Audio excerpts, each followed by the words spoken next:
Hello मित्रांनो, तुमच्या Marathi Dick चॅनलवर स्वागत आहे।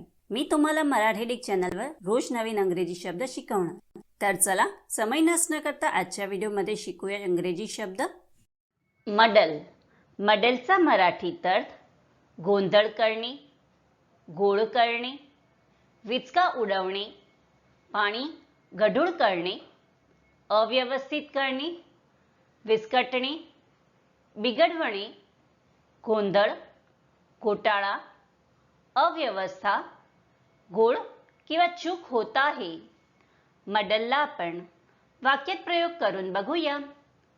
पहिला वाक्य आहे the papers are all in a muddle. दुसरा वाक्य आहे he managed to muddle through university. तिसरा वाक्य आहे my thoughts are all in a muddle. चौथा वाक्य आहे she has muddled away all her money. Friends, व्हिडिओला लाईक, शेअर आणि कमेंट करायला विसरू नका आणि चॅनलला सबस्क्राईब करा। थँक्यू।